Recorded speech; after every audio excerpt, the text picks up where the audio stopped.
everyone, this is Brian from ActiveMelody.com. Well, this week I'm starting something new. I'm starting a new series of covers. I get a lot of requests for people that want to know specific songs, and I've always stayed away from that, but I'm in a sort of a new day now with Active Melody. I'm devoting 100% of my time to it, so this is going to mean lots and lots of new lesson materials for you folks that are interested. And so what I'm going to do is I'm going to start a series of covers that I'm going to do. I'm going to start with maybe one a week, maybe a couple, and then I'll kind of grow it from there. But this is the first one. This is Smokestack Lightnin by Howlin Wolf. So you got Hubert Sumlin playing that guitar part, and it's just a classic blues song. And so another thing that I've got going so that you can play along and kind of keep up with where we are, if you'll look in the link below, assuming you're watching this on YouTube, you'll see a link to the Spotify playlist that I have, and I'm going to continue to add to that so that you can kind of keep up with all the songs. So this first one is Smokestack Lightning. It's the original recording by Howlin Wolf, Chester Burnett, I think was his actual name, but just such a cool song, and it's just the same riff played over and over again. So here's how this works. Let me just talk through the tone I'm using. I'm using a Blues Driver BD2 pedal, and I have it at about 40% probably over the gain. The guitar is at about 70% volume. If I go all the way up, you can see it breaks up a little bit. So pare it back to about 70%, and that gives me just enough overdrive. And then I've got a little reverb on the amp, and that's it. Very simple setting, so you could do this on an acoustic guitar. You don't need anything fancy. So here, the catch to this whole thing is getting this bass thing going with your thumb. And it's not like a alternate bass where you're alternating strings. You're just hitting the E string or the 6th string over and over again, right on the beat with your thumb.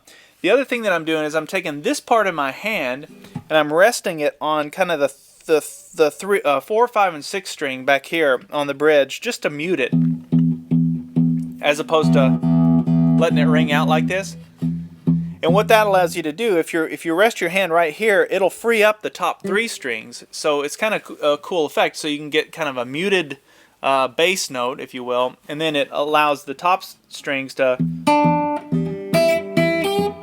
kind of ring out. So that's what I'm doing effect-wise. So here's how you want to start this thing.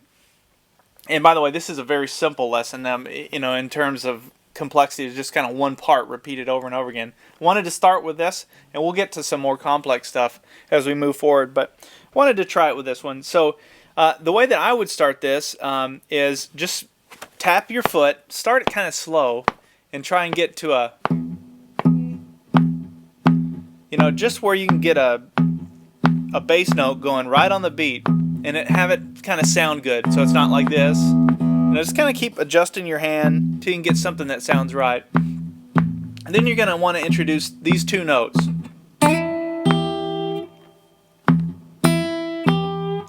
And the notes are 5th fret 2nd string, and I play that with my ring finger. And then my pointer finger goes down on the 3rd fret 1st string. Those are the first 2 notes. And then after that, notice there's another bass note there. There it is. And then I go. Now watch this. So we start it with our middle finger here on the 2nd fret 3rd string. And as soon as I slide up to that 4th fret on the 3rd string, as soon as I get into that note, that's where I'll hit the bass note to match it, like this. Hear it? So that they happen at the same time. Now, once that goes into place, then I keep it down on the fretboard. I put my pointer finger down on the 3rd fret 2nd string, so I can play that note. And by the way, I'm using my pointer finger and my middle finger for these. I don't know if you can see my right hand.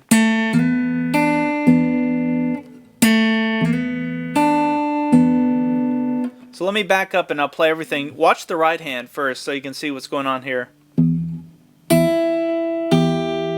So you can see there I use my middle finger and my ring finger. So here's how you think of this. Ring finger covers the 1st string, middle finger covers the 2nd string, pointer finger covers the 3rd string, or index finger. I get corrected on that. But that's kind of how you want to think about lining your fingers up with the strings. So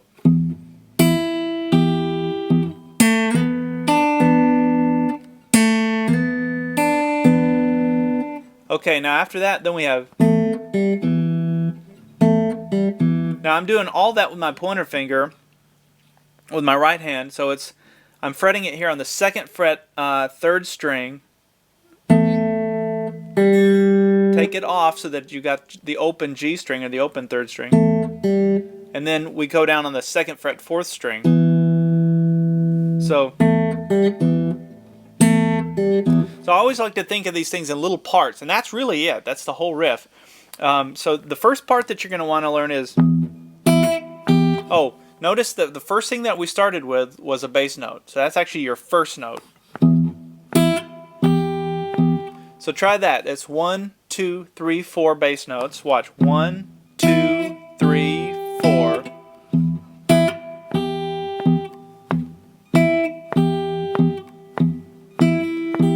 So keep doing that until you can get that part down. And now the next part we're going to learn is... You put those two pieces together, you have...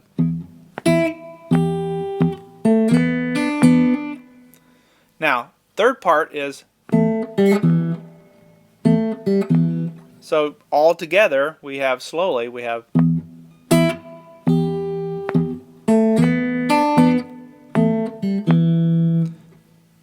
There's another bass note there to start it again.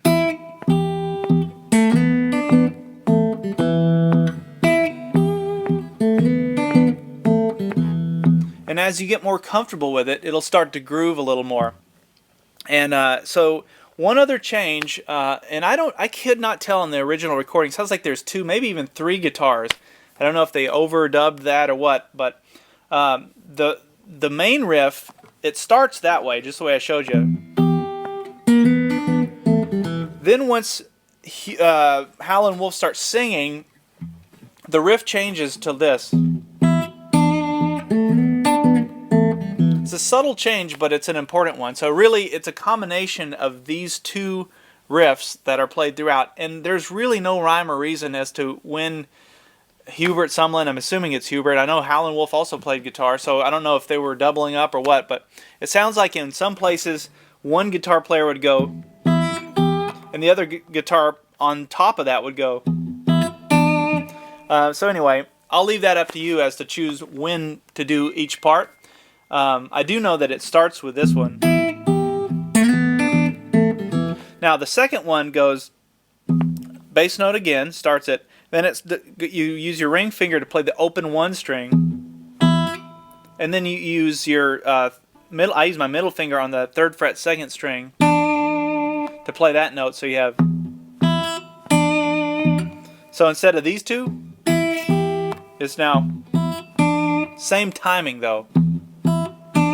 And after that, we're back to the other parts.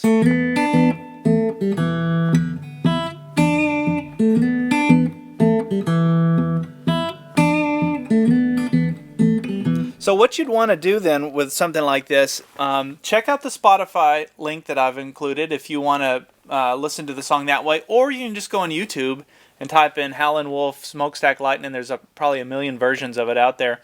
Or maybe you've got the album, I don't know, but I like to put it on and just play along with it. See if I can keep in time and just kind of groove with it. If you want to take it to the next level beyond that, you could always improvise too. You don't have to, and that's probably what Hubert Sumlin would have done if he's playing that live.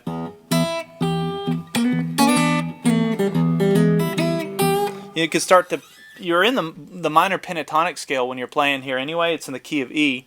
So you could start to think about, well, where else can I play in this key? Another thing you could do is you could play, an octave higher. You could come up here and go.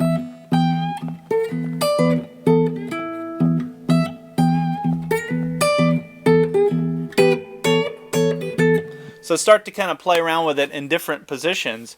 And that would probably be what he would do when he's playing it live, just to keep it interesting. I don't know. I can't really find a lot of footage of that song on YouTube, at least not as of this recording. So that's what we have for this this little free cover lesson. I'm going to do, as I say, at least one a week. I'm going to maybe even get up to doing a couple of these. So make sure you check out activemelody.com. If you like this lesson, I've got lots of premium lessons that have, well, I've got free ones on there too, but that get into more theory and explain where blues comes from, and lots of blues roots-based music. There's some country, some jazz, a little bit of something for you. No heavy metal though, so sorry on that one. But anyway, that's what we have this week. I'll see you in the next one.